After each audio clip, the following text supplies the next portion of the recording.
there's been a lot of changes in Saskatoon, I think, in the last 10 years, probably 15 years, really. I mean, I'm not part of the first administration that's tried to make some changes and have some good relations, specifically, I think, with the Aboriginal community. No doubt we got bogged down around the year 2000 with the Stolen Child Inquiry and the Commissions on First Nation, Métis People and Justice Reform. But, you know, we've worked very hard, I think, with the recommendations from the Stolen Child Inquiry. That's something I'm very proud of as the chief. We've implemented every single recommendation from that inquiry. So it's not something that happened, recommendations sat on a shelf, we've taken action with it. Wasn't that many years back that I thought that for an Aboriginal person to be a police officer had to be one of the most challenging jobs because of the racism and because of the way that our people accepted Aboriginal police officers. People didn't want their own people policing them. Over these last few years, you know, my opinion on that has changed because I see it as a total different way of policing. I credit that all to Chief Wayhill. He really made a difference in this community.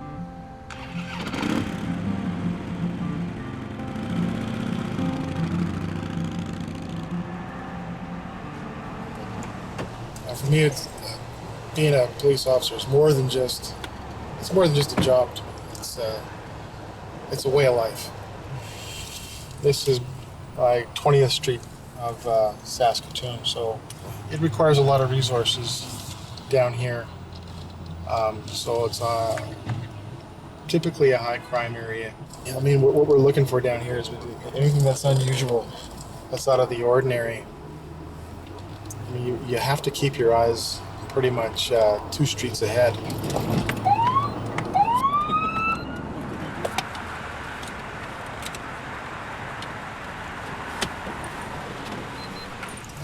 When you're young, it's because, you know, you got the uniform and the gun, and it's an amazing job and it's exciting. But then as you grow older, it becomes more out of a sense of duty. And, you're driven by integrity and some honor. The need to serve your community. I spent my entire career in patrol on the streets of Saskatoon, and most of my career in the core areas, they call it the core areas of Saskatoon. My role as a patrol officer was basically like the watcher, right? After I was here for a couple of years, I totally embraced that role. It was because you were able to come to people's help right now. When our young people apply, they need to learn what people like Ernie and Leo went through to be able to pave that way to where it's accepting in a police force now to be an Aboriginal person and a proud Aboriginal person. I'll say 5 good reasons why it's a good job to be a police officer. 1, you're helping people. 2, you will see parts of people's lives that no one else will ever see. And 3, the pay's not bad. It's actually quite good.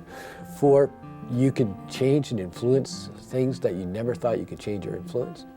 And 5, it'll make you a leader whether you want to be a leader or not.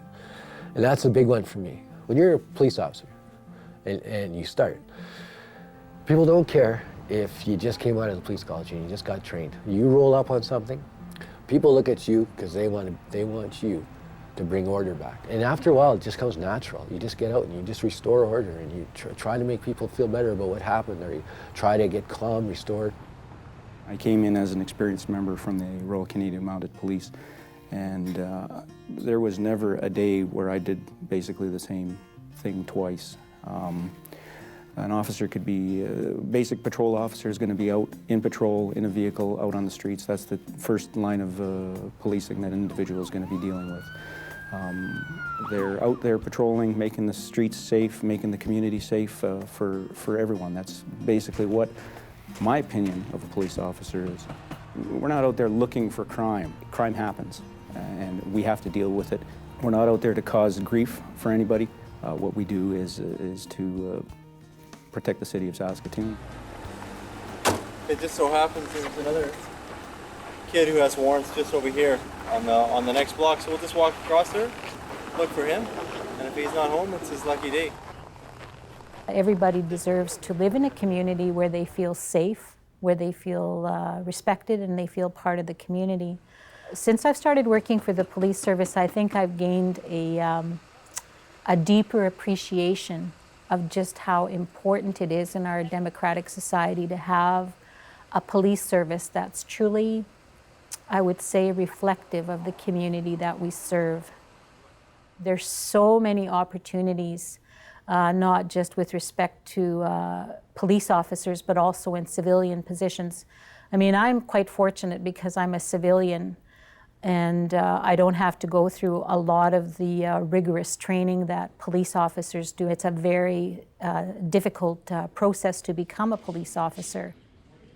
The Missing Persons Liaison Officers Program, I took on that responsibility probably almost 2 years ago.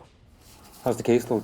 I think they handle anywhere from 75 to 90 files a month, just the two. Really? That's each. Boy, oh boy. Yeah. Well, you guys are doing a great job. It's really paying off. It's doing good. Victim Services primary works with volunteers. They handle anything from an assault to a beanie to fraud to homicide. Our volunteers are wonderful. They range from doctors, nurses, people who are retired, even young men coming in to be police officers have started off in our Victim Services unit. Best thing a police officer can have is empathy, right? Is if you put yourself, even when you still got to do what you got to do, right? I mean, if it puts a guy in handcuffs, you're doing all the things, but if you have empathy at the end of it, once you do the physical part of arresting somebody or taking a complaint or something, if you have empathy to the situation that person has found himself in, to me, you will be a successful police officer. One thing I think I'm really proud of is that I would say, I'm not saying all, but a majority of our officers, they get it. And I've said this many times, they know a kid isn't born with a knife in their hand, ready to do a crime. They're a product of their environment. And most of the officers we hire now, they're university educated or at least college educated. They've taken criminology classes, sociology classes, psychology classes. They understand that if you have somebody that's living in a poor environment of poor housing and poverty and racism and not a lot of opportunity, you get crime as lots of times an outcome of that. I'm really proud of where I come from and who I am. And you know that I'm still a mom. I'm still somebody that's connected to my community. I'm still all those other things, but I'm also a police officer. And I think it's important to let others know that you can be all of those things and you can do it well. Hey everyone, how are you doing today? Randy, my good friend, how are you doing, man? Good to see you, my friend. Good to see. Tap way. Yes, good. Who's had bad experiences here with the police? In all honesty, and we're being honest here. Oh, I like You know, I'm putting up my hand too because I've had bad experiences too where I grew up. I grew up in a rough family too. I grew up with lots of poverty and drinking and stuff like that, and so I know where you guys are coming from. Like I live that. The reason I'm from northern Alberta, the reason I don't live there anymore is because I had to kind of get away from some of my family and go to somewhere where I could make my life better. And so that's why I'm here. Who's had good experiences here with police? Anyone? Come on. A cop's never been nice to any of you? How about today? Come on, we're being cool. Who's ever been handcuffed by the police? Really? Who wants to get handcuffed by the police? The reason we handcuff someone is for our safety and for your safety. And a lot of times when we take someone into custody, if we have to arrest someone, they're not too happy about it, right? And they may seem reasonable at first, but once we get them into a car, and then all of a sudden they become combative. They want to fight.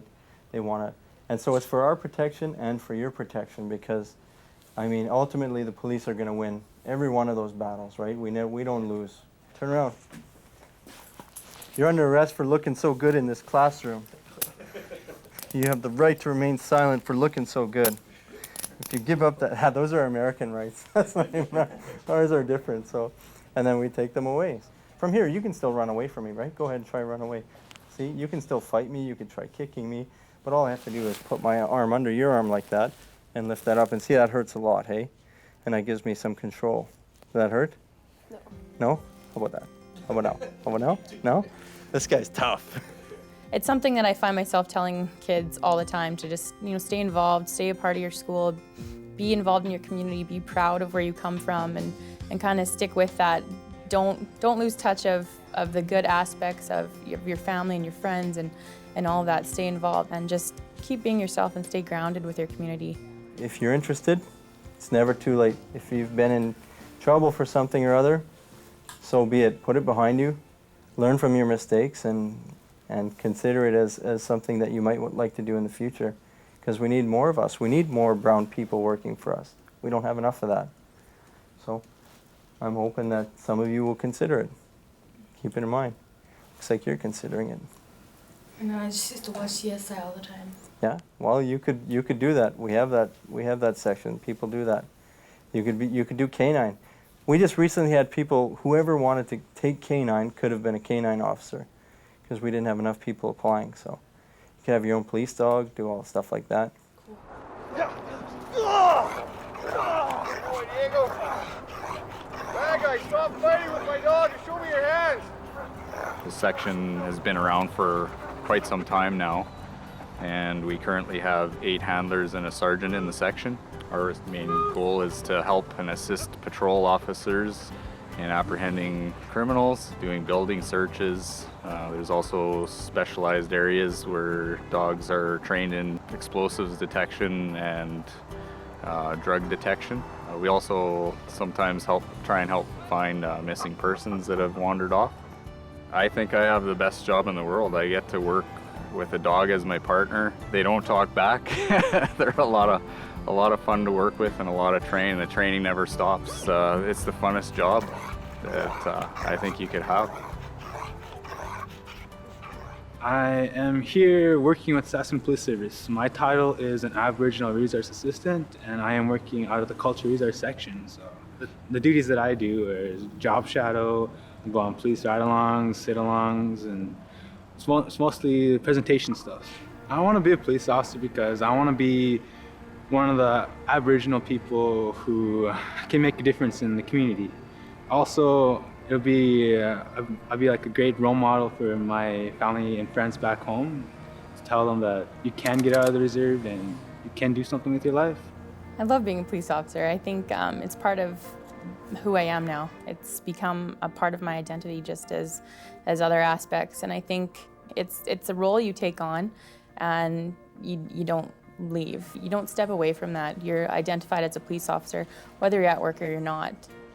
I think it's an honorable profession, but also we need representative of the demographics of each society, and that if we represent 15% of the population, we should have 15% of the police officers. And right through the service, whether it's people on the street, but also the sergeants, as well as hopefully one day we'll see a First Nations police chief.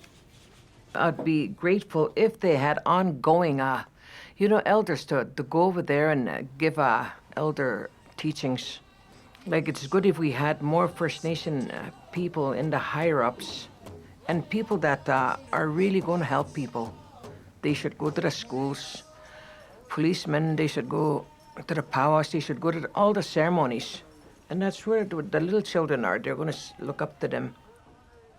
The more knowledge they have about First Nations people, the better it will be for them and for the First Nations people on the street. They have to understand one another. It's not just arresting and throwing them in jail and throwing away the key. That's not how to work with our people. We all have to live together in a good way.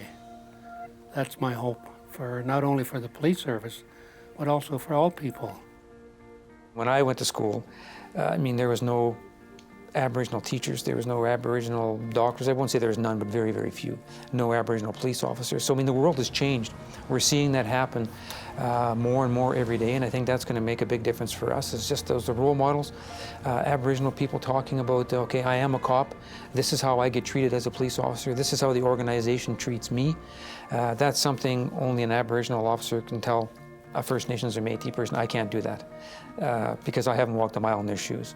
Almost 100 years of Saskatoon Police Service history. There was only 3 of us, right? There was only 10 women, right? But now, 26 years later, there's about 50-some Native officers. I kind of lose count because we keep getting more and more. Maybe 100 women, and that all the people that came after me they're changing that whole dynamic of policing. The quality of life here, the quality of the policing, the quality of the relations between Native people and the police, amazing. It's amazing. It's like night and day. We have one of the finest police services across Canada. And it's because we have men and women that are committed to making positive changes.